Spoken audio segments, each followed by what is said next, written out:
Buenos días, es un enorme gozo y un enorme privilegio que esta mañana están acá para escuchar lo que el Señor tenga que enseñarnos. Así que les voy a pedir que si por favor traen sus Biblias o enciendan sus Biblias a través del celular o el iPad, porque ya ahora hay que decir, traen Biblias o hay que encender la Biblia también, ¿verdad? Si la pueden abrir en Hechos capítulo 4, sería lo más apropiado. La temática en esta mañana se titula ¿Cómo respondemos en tiempos difíciles? Sobre todo en el contexto de este capítulo 4 de Hechos. Hermanos, en este país actualmente estamos en una guerra con Irán. Y de alguna manera la economía se ha tornado un poquito más difícil. Ustedes han de notar que cuando van a llenar el tanque de gasolina, pues la gasolina ha aumentado 35, 40 centavos.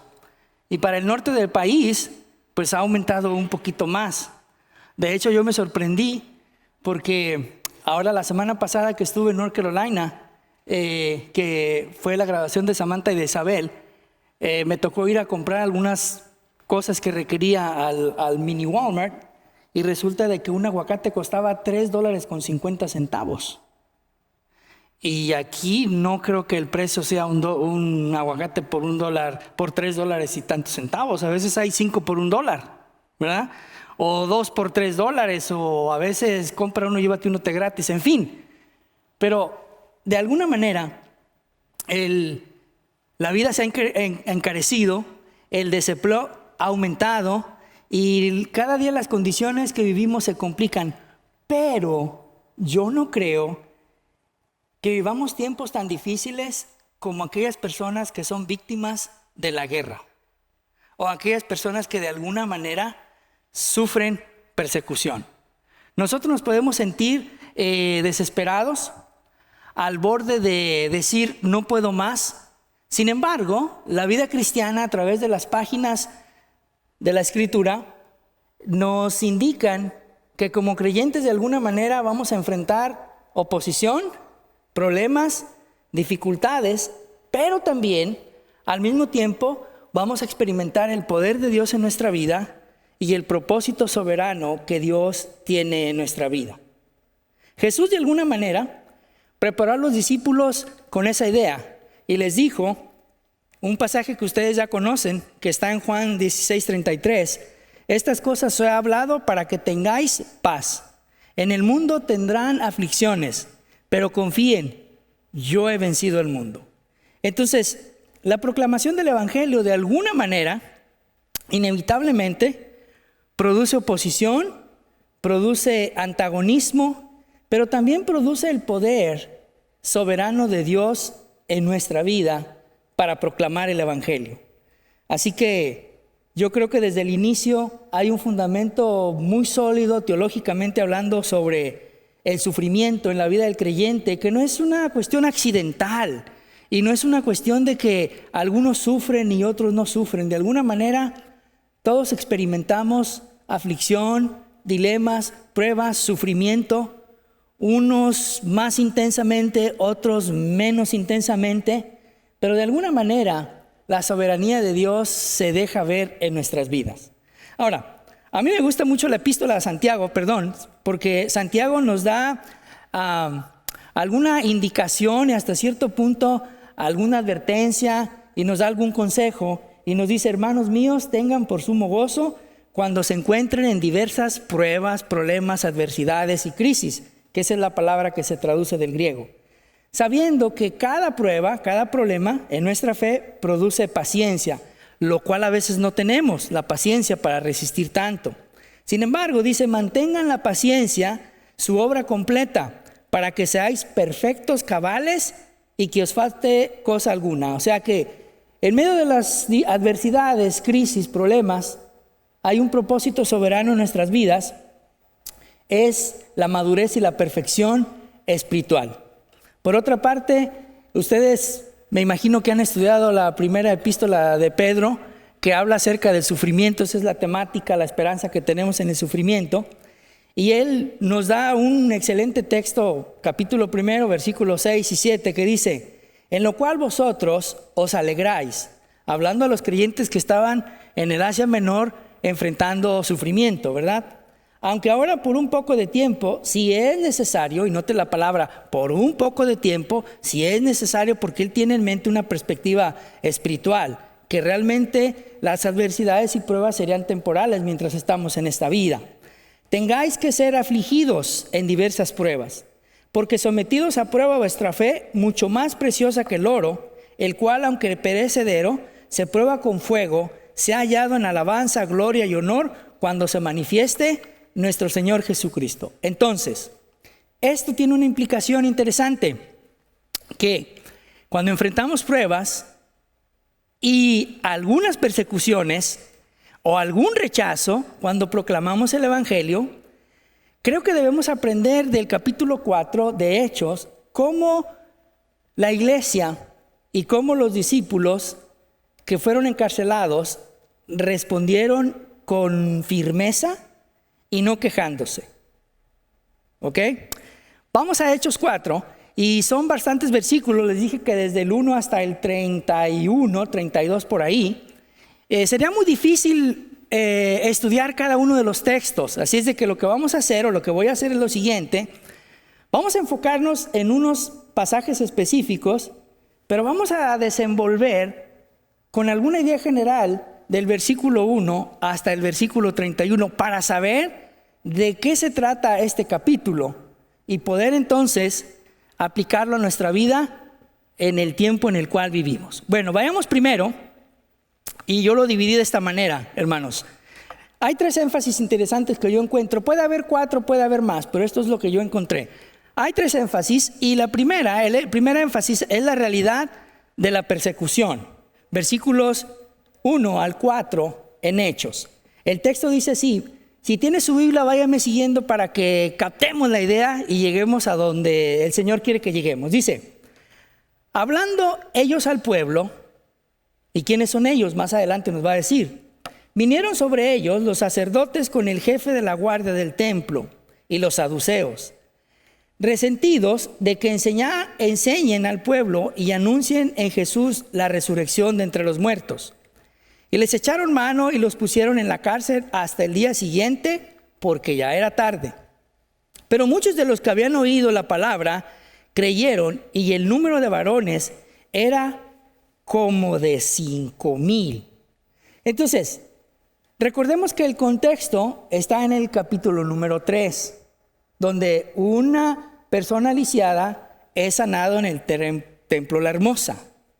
Y entonces a 2 de los discípulos pues los llevan a compadecer para preguntarles, bueno, ¿y ustedes en qué autoridad, con qué poder, quién les dijo que hicieran tal cosa?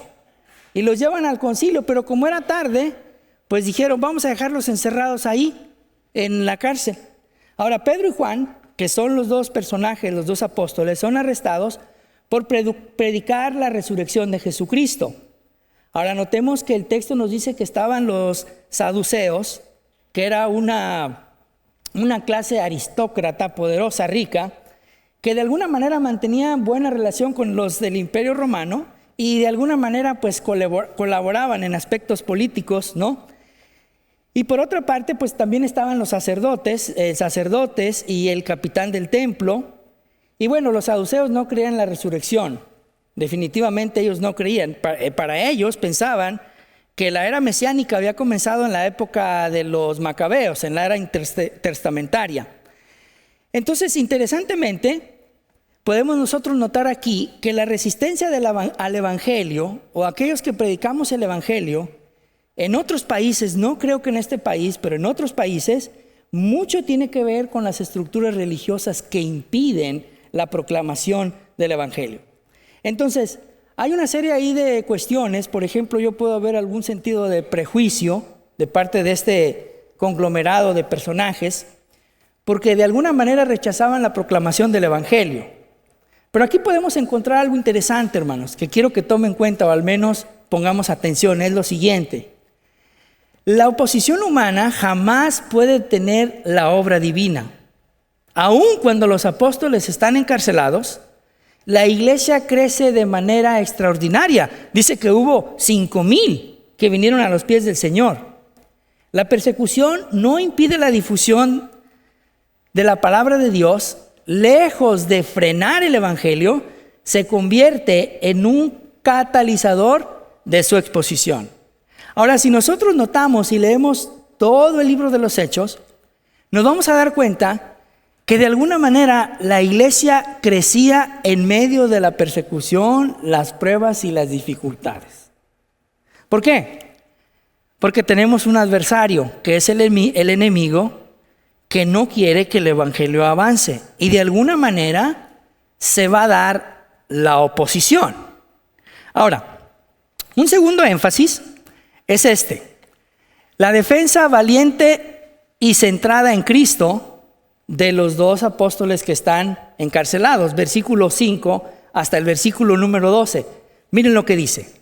Aconteció el día siguiente, están en prisión, no salieron, el día siguiente, que se reunieron en Jerusalén los gobernantes, los ancianos y los escribas y el sumo sacerdote, Anás y Caifás, y Juan y Alejandro, y todos los que eran de la familia de los sumos sacerdotes. O sea, prácticamente estaba todo el Sanedrín listo ahí para enjuiciar a estos apóstoles valientes. Y poniéndoles en medio, les preguntaron, interesantemente, ¿con qué potestad o qué nombre habéis hecho vosotros esto, de sanar al cojo del templo La Hermosa? Entonces Pedro, y me gusta esa frase, hermanos, Pedro, lleno del Espíritu Santo, les dijo: gobernantes del pueblo y ancianos de Israel, puesto que hoy se nos interroga acerca del beneficio hecho a un hombre enfermo, de qué manera ha sido sanado, sea notorio a todos vosotros y a todo el pueblo de Israel, que en el nombre de Jesús, de Jesucristo de Nazaret, a quien vosotros crucificasteis y quien Dios resucitó de los muertos, por él este hombre está en vuestra presencia sano. Este Jesús es la piedra reprobada por vosotros los edificadores, la cual ha venido a ser cabeza del ángulo. Y en ningún otro hay salvación, porque no hay otro nombre bajo el cielo dado a los hombres en quien podamos ser salvos. Entonces, la pregunta interesante era: ¿con qué autoridad ustedes sanaron a aquel cojo? Prácticamente los mandaron a la corte y eran culpables de una acusación que pues realmente no tenía fundamento, ¿no? Ante el Sanedrín. Pero por otra parte, los discípulos experimentaron el cumplimiento de la promesa de Jesús de que el Señor los guiaría en momentos difíciles. Si ustedes se dan cuenta, ellos no presentaron defensa alguna, sino simplemente se mantuvieron tranquilos, y lo que ellos pretendían era honrar el nombre del Señor bajo aquella circunstancia, bajo aquella adversidad y aquella situación que estaban viviendo. Así que su mensaje no era defensivo, sino un mensaje confrontativo, teológicamente sólido, porque estaban llenos del Espíritu Santo y de alguna manera dijeron: pues ustedes son los que de alguna manera propiciaron la muerte de nuestro Salvador y Mesías. Entonces, si pudiéramos sacar algunas verdades, yo diría las siguientes de esta manera: la culpabilidad humana en la crucifixión de Cristo, señalada directamente por los líderes. La resurrección era una evidencia del poder y la vindicación divina, porque el cojo allá en el capítulo 3 estaba pidiendo ayuda ahí a la entrada del templo. ¿Y qué hicieron los discípulos? Pues no tenemos nada, pero en el nombre de Jesús, levántate y camina. Y aquel hombre empezó a caminar. Entonces era lógico que todos se iban a enfurecer, sobre todo este conglomerado de políticos, por así decirlo, y líderes espirituales, ¿no? En tercer lugar, vemos la soberanía de Dios al exaltar a Jesús como la piedra angular rechazada por los hombres. Entonces, por otra parte también dice los discípulos que la salvación existe solamente en un nombre, en el nombre de Jesús, y separado de él no puede existir salvación alguna. Ahora vayamos con el tercer énfasis. Y les digo una cosa, realmente cada uno de los énfasis pudiera ser un mensaje. Aquí hay 3, 4 mensajes. Muy bien. El tercer énfasis es la reacción de las autoridades y la firmeza de los creyentes, versículos 13 al 22. Dice el versículo 13: entonces, viendo el denuedo de Pedro y Juan y sabiendo que eran hombres sin letras, o sea, ya los tenían catalogados que no eran hombres educados, sino eran hombres sin letras, algunos de ellos eran pescadores, y del vulgo todavía le ponen ahí gran énfasis, se maravillaban y les reconocían que habían estado con Jesús, porque ellos habían visto y habían escuchado lo que Jesús había hecho en su ministerio. Y viendo al hombre que había sido sanado, que estaba de pie con ellos, no podían decir nada en contra. Entonces les ordenaron que salieran del concilio y conferenciaban entre sí. Versículo 16, diciendo: ¿qué haremos con estos hombres? Porque de cierto, señal manifiesta ha sido hecha por ellos, notoria a todos los que moran en Jerusalén, y no lo podemos negar. Sin embargo, para que no se divulgue más entre el pueblo, amenacémoslo, para que no hablen de aquí en adelante a hombre alguno en este nombre. Y llamándoles, les intimaron que en ninguna manera hablasen ni enseñasen en el nombre de Jesús. Pero más adelante vamos a encontrar unos versículos claves, ¿no? Entonces el Sanedrín se sorprende por la valentía de Juan y Pedro. Y realmente algo interesante es de que reconocían que no eran hombres supereducados, sino que eran hombres comunes y corrientes del vulgo, trabajadores, pero que no saben qué. Estaban ungidos y empoderados por el Espíritu Santo. Con esto no quiere decir que no estemos a favor de la educación teológica, sino al contrario, estamos a favor de la educación teológica. Pero el punto es de que Dios puede usar a cualquier creyente que vive y convive y camina diariamente y constantemente con el Espíritu Santo. Estos hombres estaban ungidos con el Espíritu Santo y hablaban, y nadie se podía negar a las verdades que ellos proclamaban. Entonces, el concilio es incapaz de negar el milagro y también no encuentra ninguna culpabilidad. O sea, no habían asesinado, no habían robado, o sea, no hay nada.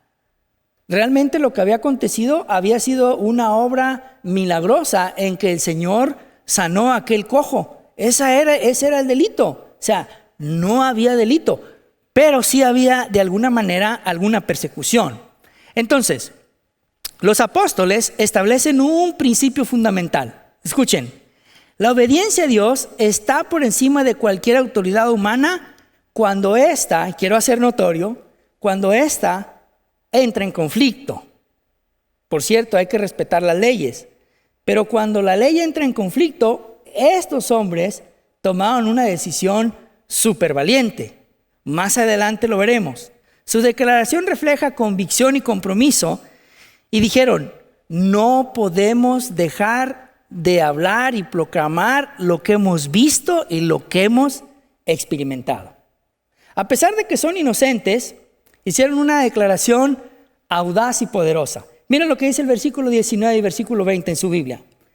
Mas Pedro y Juan respondieron diciéndoles: juzgad si es justo delante de Dios obedecer a vosotros antes que a Dios, porque no podemos dejar de decir lo que hemos visto y oído.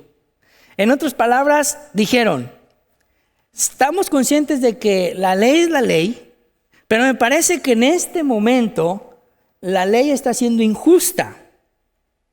Entonces, no creemos que sea justo que dejemos de predicar el evangelio para complacer a los que de alguna manera aplican la ley. Entonces, no podemos dejar de predicar el evangelio. Vemos a unos discípulos que no están sumidos en el temor, que no están desanimados, que no están deprimidos, que no están renunciando al evangelio, sino al contrario, vemos a unos discípulos tenaces, veraces, llenos de pasión llenos del Espíritu Santo, proclamando el Evangelio.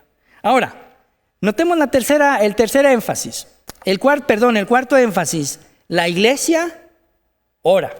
Y ahí es donde nos vamos a centrar un poquito para sacar algunas verdades interesantes para nuestra vida hoy día, aunque ya he desarrollado algunas de ellas. Bueno, en estos pasajes del versículo 23 al 31,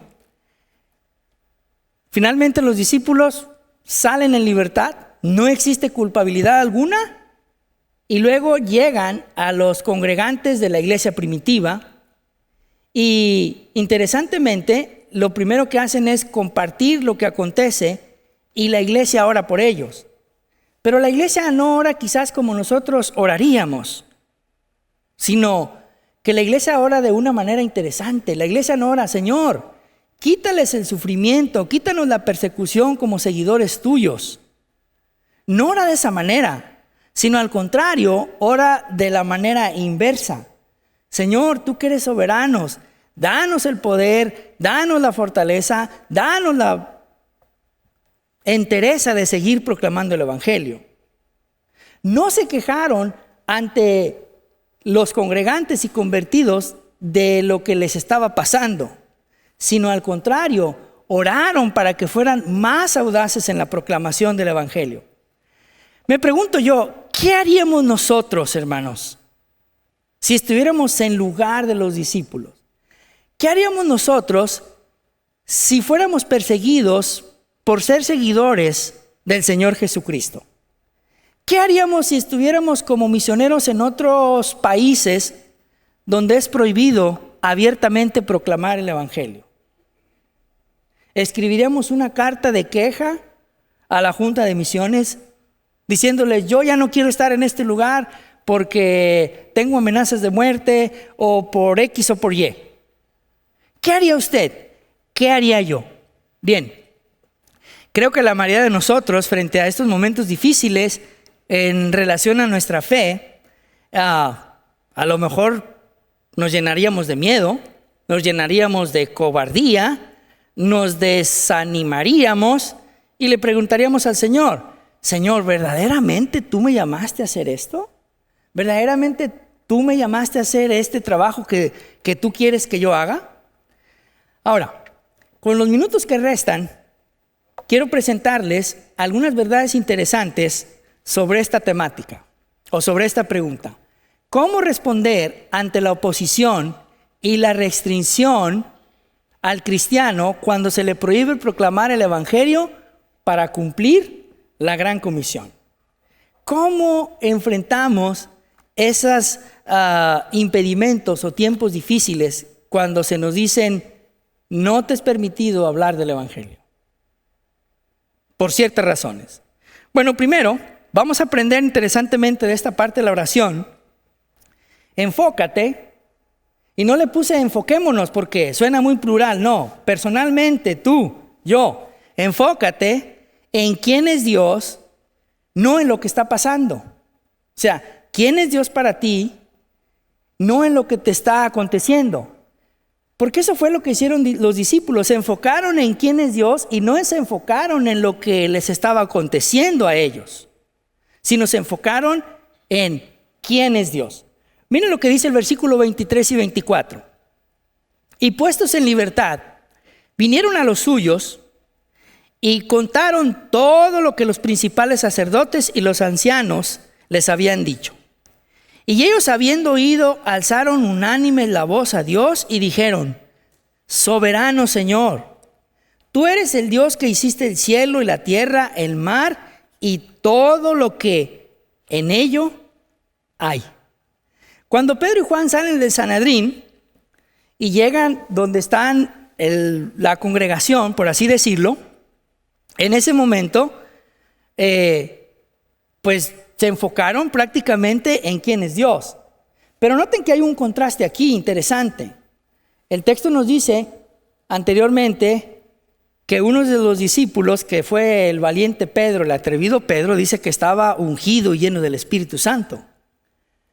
Pero el contraste está en Getsemaní. Cuando Jesús es arrestado, todos se fueron. Todos escapan. Están por allá escondidos en un cuarto porque no saben qué va a acontecer. De alguna manera estaban atemorizados, tenían miedo a las autoridades. ¿Qué tal y también a nosotros nos asesinan o nos crucifican? Pero en este momento no vemos esa decisión, ni vemos esa actitud de temor, sino al contrario.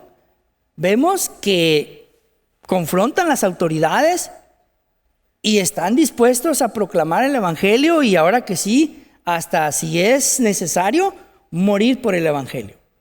Ahora, ¿qué podríamos haber hecho nosotros? Bueno, quizás hubiéramos hablado acerca de las injusticias, de cómo nos trataron. Pudiéramos haber convertido esta situación en una tragedia mental. Se nos pudo haber hecho un trauma ahí por la situación que se estaba viviendo. Podíamos haber orado, pero no haber orado con tanta fuerza, con tanta fe. Quizás pudiéramos haber admitido que nuestra oración estaba más enfocada en las quejas que el Señor nos diera una fortaleza para proclamar el evangelio. Ahora, tengan en cuenta que la iglesia es naciente, no tiene muchos años, acaba de nacer. Según Pentecostés, capítulo 2, según Pentecostés en Hechos capítulo 2. Entonces, pero la congregación no está llena de pánicos, hermanos, sino que ellos se vuelven al Señor y están dirigidos por el Señor y dicen: el Señor Todopoderoso que hizo el cielo y la tierra. Hablan acerca de un Señor soberano. Se enfocan en la soberanía de Dios, en el poderío de Dios. Y hay una palabra griega que se utiliza para soberano que es déspota. Y déspota simplemente quiere decir alguien que ejerce poder, autoridad absoluta. Y es esa persona en que ellos confiaban en Dios. Entonces todos están ahí en esa coinonía, en oración, llenaron sus mentes de la soberanía de Dios. Aquí la importancia de que cuando nosotros enfrentamos situaciones complejas, qué tan importante es llenar nuestra mente acerca de la soberanía de Dios y los actos soberanos del Señor.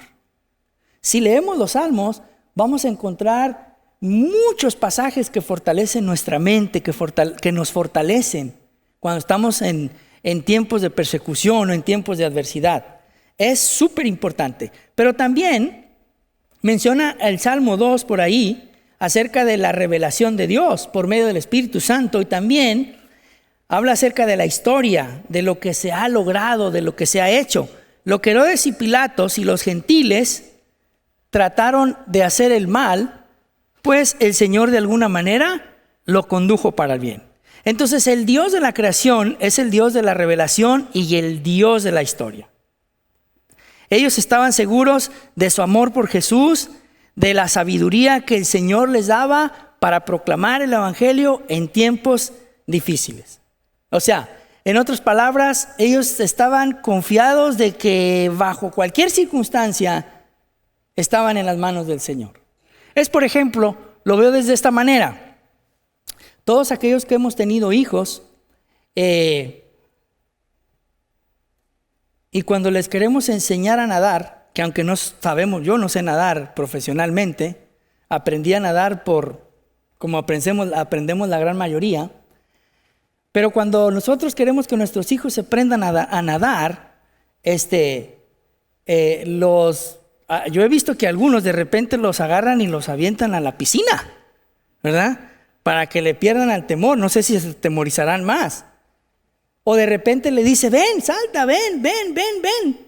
Y el niño, pues es niño, o sea, imagínese un niño de 1 año. Pues él no piensa que se va a ahogar si se mete a la piscina.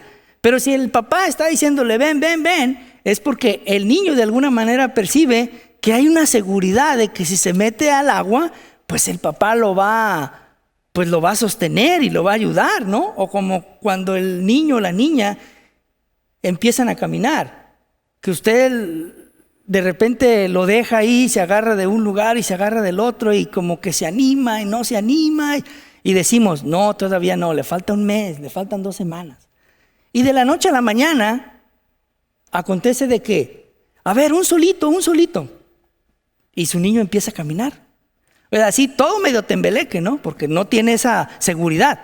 Pero usted le dice, ven, y empieza a caminar. Y como usted tiene esa seguridad de que lo va a agarrar si se cae, pues el niño da el paso decisivo y empieza a caminar, ¿no? Entonces, si alguno de nosotros estamos agotados, estamos abrumados, tenemos que tener en cuenta que la provisión de Dios es vasta y sus manos están ahí para sostenernos. Grandes salmos como el 23, Jehová es mi pastor ¿y qué? Jehová es mi pastor y nada me. Le pregunto, ¿le ha faltado algo? Nada.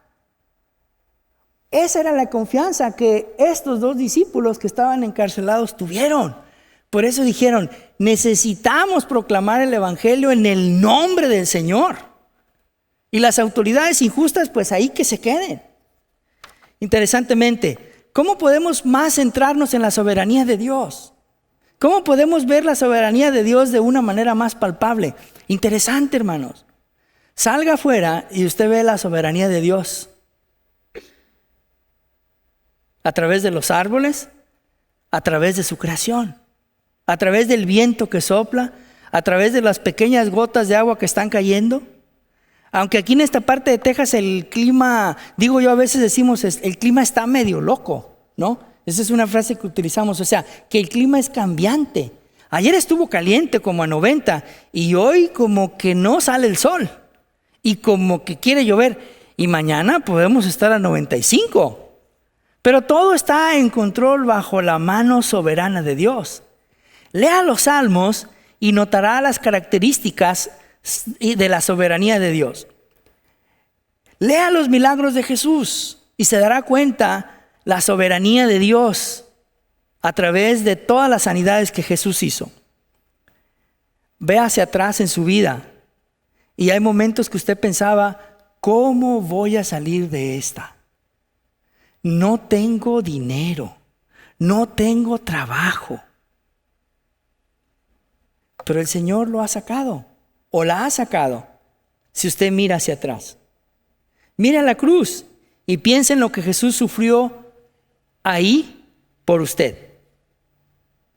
La muerte de nuestro Señor Jesucristo, que nos ha salvado, nos ha rescatado. Y interesantemente Pablo dice que estamos sentados en los lugares celestiales. Yo no me imagino cómo está esa cosa. De que yo estoy aquí, usted está aquí, pero también está allá.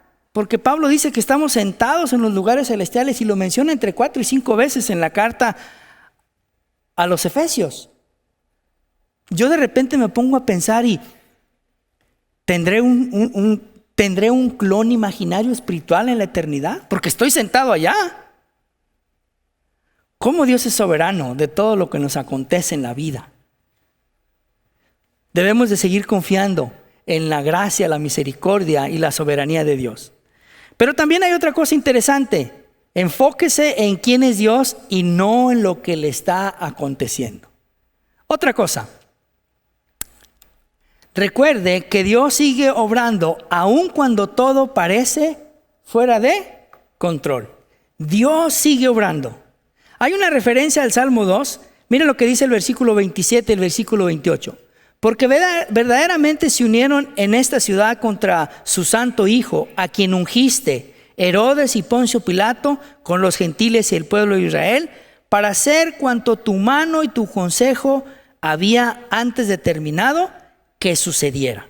Entonces, Jesús recuerda para sí que somos y seremos, y ellos eran perseguidos, y que no es inesperado el asunto de enfrentar persecución y sufrimiento, y de los que persiguieron a Jesús también. Entonces no es sorprendente que nosotros hoy día también seamos perseguidos. De hecho, aquellos que vamos a ir al viaje misionero, que van a ser 12, en uno de los lugares donde vamos a estar haciendo Vacation Bible School, nos es permitido ir, escuche bien, nos es permitido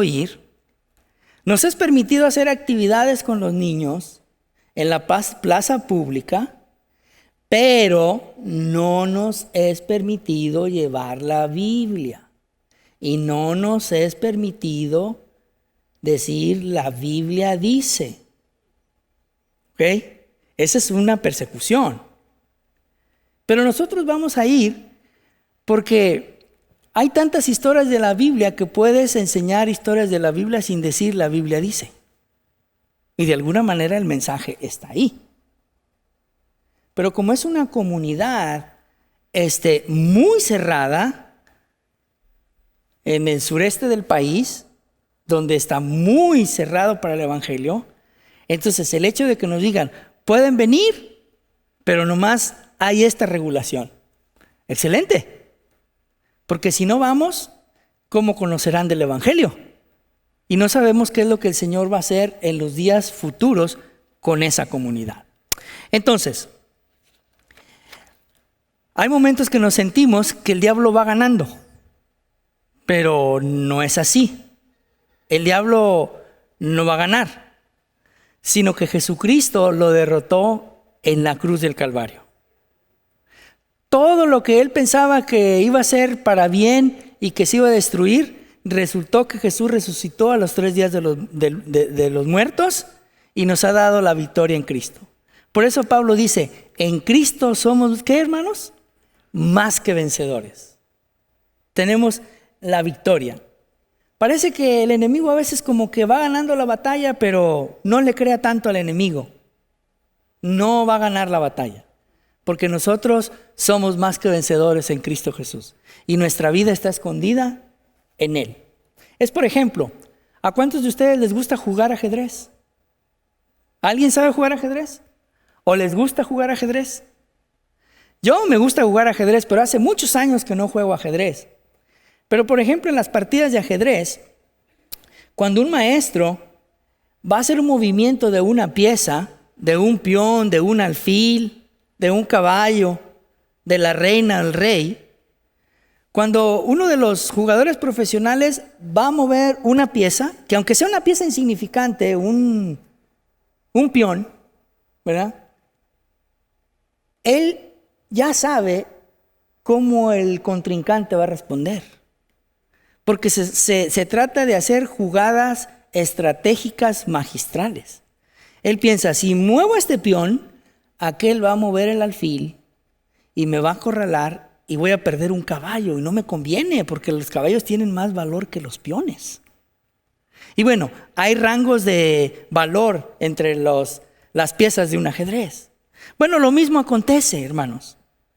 El enemigo a veces piensa que va ganando. Y nosotros le creemos y podemos dejar de proclamar el evangelio porque pensamos que va ganando o va a ganar. Pero realmente está perdido y no va a ganar. Por ejemplo, la sabiduría de Dios. Faraón se puso en contra de Moisés, pero solo sirvió para que Dios mostrara su poder a Moisés. Los hermanos de José lo vendieron y se fue para Egipto. Y pensaron, ya nos deshicimos del hijo favorito de nuestros padres. Sin embargo, Dios los utilizó para salvar la vida de ellos en una gran hambruna. Nabucodonosor echó a los amigos de Daniel a la fosa de los leones y dijo, ya me deshice de estos tipos. Sin embargo, Dios mostró su soberanía y cambió el corazón del rey. Saúl persiguió a David, pero no lo persiguió para ponerlo en la prisión, sino lo quería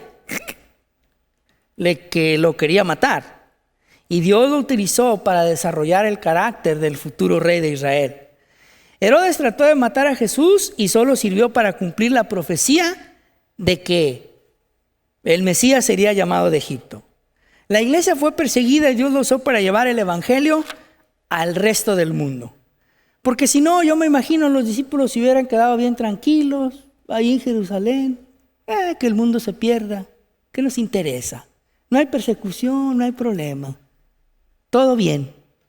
Pero no, permitió la persecución y los creyentes tuvieron que esparcirse por todo el Asia Menor, llevando el evangelio del Señor Jesucristo. Entonces Dios está en control, toma nuestras tragedias y lo utiliza para cambiar vidas y corazones. Dios usa las cosas desagradables para despertar a quienes están perdidos en su pecado.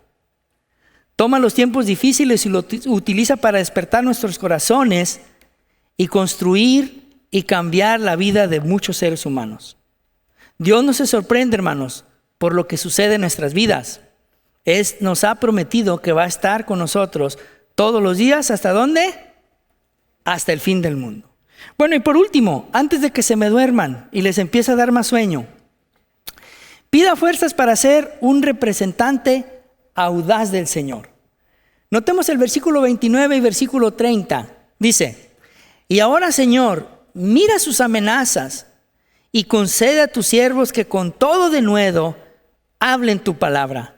Mientras extiendes tu mano para que se hagan sanidades y señales y prodigios mediante el nombre de tu santo Hijo Jesús. Cuando hubieran orado, el lugar en que estaban congregados tembló, y todos fueron llenos del Espíritu Santo y hablaron con denuedo la palabra del Señor. Pero ¿qué es lo que está pasando aquí? Primero, que pueden hablar sin temor alguno, y dice el texto que fueron llenos del Espíritu Santo. Entonces, es una oración bastante anormal cuando se piensa en ello. ¿Por qué? Porque ellos no pidieron que la molestia desapareciera, que los problemas desaparecieran, sino pidieron libertad para proclamar el Evangelio. Pidieron libertad para seguir obedeciendo. Entonces, veamos la diferencia entre esta oración y quizás muchas de las oraciones que nosotros hacemos. Señor, en este contexto sobre todo, Señor, quítame los problemas que tengo. Padre, ya no quiero tener más molestias. Señor, por favor, sáname de esta enfermedad que tengo. Los discípulos oraron de una manera contraria. La oración de la iglesia primitiva era diferente. Ellos querían ser fieles y audaces ante cualquier situación a la que se enfrentaran. Querían representar a Cristo, incluso en momentos difíciles. Vieron un momento difícil como una oportunidad para mostrar al mundo el poder del Evangelio. Fíjese bien, vieron una situación difícil en sus vidas como una oportunidad para proclamar el Evangelio y trascender sobre las dificultades que estaban experimentando. En segundo lugar, pidieron que Dios actuara a través de ellos. Ellos querían a Dios para validar su anunciar su poder. Y por eso, en otras palabras, dijeron: Señor, utilízanos. Queremos honrar tu nombre. Y con esto concluyo, hermanos. Algunas reflexiones sobre estas dos conclusiones que voy a dar. En primer lugar, debemos aprender a concentrarnos en el Señor, en lugar de sentirnos sobrecargados por los problemas de nuestra vida o deprimidos. Antes bien, debemos llenarnos de confianza en el Señor. En segundo lugar, en lugar de desesperarse, hay que aferrarse con confianza. En lugar de preocuparnos por el problema una y otra vez en nuestra mente, debemos evocar el carácter de Dios y descansar en su suficiencia. En segundo lugar, debemos comprometernos a vivir fielmente honrando al Señor. A veces Dios permite las pruebas para que salgamos de nuestra zona de comodidad o confort. Él puede usar cualquier cosa para alejarnos de aquello que no nos beneficia y dirigirnos hacia cosas que nos ayudan a madurar. A veces nos hace pasar por una prueba para profundizar en nuestro carácter. A veces nos hace pasar por momentos difíciles, ya que la prueba es un escenario para testificar la misericordia y el amor de Dios. Tal vez Dios está usando el sentimiento anticristiano en nuestra vida para adoptar una posición más firme por el Evangelio. Tal vez Dios está permitiendo la aflicción en nuestro cuerpo para que nosotros hagamos la diferencia entre alguien que confía en el Señor y alguien que todavía no confía en el Señor. Tal vez Dios de algún momento permite situaciones financieras difíciles para enseñarnos que Él está dispuesto a suplir todas nuestras necesidades que tenemos. Espero que el Señor de alguna manera nos dé un espíritu audaz y tenaz para que en medio de las dificultades no nos quejemos de ellas, sino salgamos adelante en medio de ellas. Amén.